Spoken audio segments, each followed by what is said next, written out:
La vaccination des enfants est désormais sur la table, une question délicate à laquelle le gouvernement répond à présent, alors que la 5e vague fait rage et que les fêtes de Noël approchent.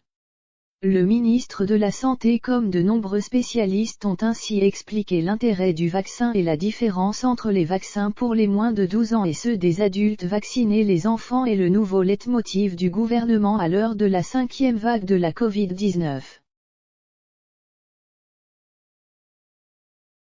Les enfants transmettent le virus, même s'ils ne développent que rarement des formes graves, martèle le ministre de la Santé Olivier Véran depuis plusieurs jours.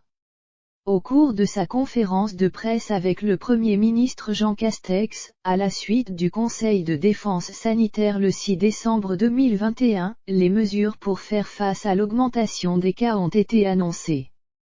Pas de restrictions, à part la fermeture un mois des discothèques, mais une surveillance accrue et un protocole plus affirmé en milieu scolaire.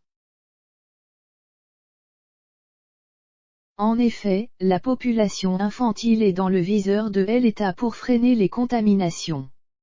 Ainsi, le vaccin est à l'étude pour les plus jeunes, mais quelle dose recevront exactement les petits ?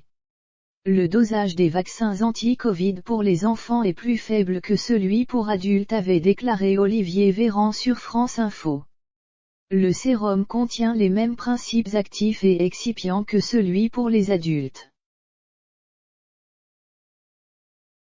Le pédiatre Daniel Floret a ensuite précisé sur le même média, il est 3 fois inférieur au dosage utilisé chez les adultes puisqu'il contient 10 microgrammes d'antigène alors que le vaccin qui est utilisé chez l'adulte en contient 30. Pour le moment, seul le vaccin de Pfizer-BioNTech a obtenu une autorisation de mise sur le marché pour les 5 à 11 ans. Les doses de ce vaccin seront disponibles dans l'Union européenne dès le 13 décembre, selon la présidente de la Commission européenne, Ursula von der Leyen.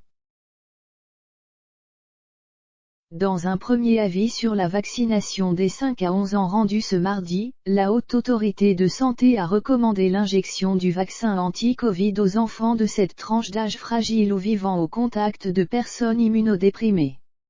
Interrogé sur les enfants en bonne santé, le ministre avait précisé sur France Info que la Haute Autorité de Santé ne s'était pas encore prononcée, car cela prend un peu plus de temps de dire si le vaccin est parfaitement efficace et si la balance bénéfice-risque est positive. Auquel cas, nous ouvrirons la vaccination aux enfants au début du mois de janvier de façon progressive et facultative. Le bénéfice individuel de la vaccination est assez mince pour les enfants d'après les spécialistes. Mais l'épidémiologiste Dominique Costagliola, de l'INSERM, appelle à ne pas minimiser les conséquences du Covid chez les enfants. Sur le plateau de Télématin, 79% des enfants de 5 à 11 ans hospitalisés n'ont aucun facteur de comorbidité. Choix personnel. Pour le moment, la question de la vaccination pour les moins de 12 ans a été posée au porte-parole du gouvernement, Gabriel Attal, par rapport à son frère de 9 ans. Après avoir déclaré que c'était une décision que prendrait sa maman, il a précisé qu'il pense que oui, elle le fera vacciner.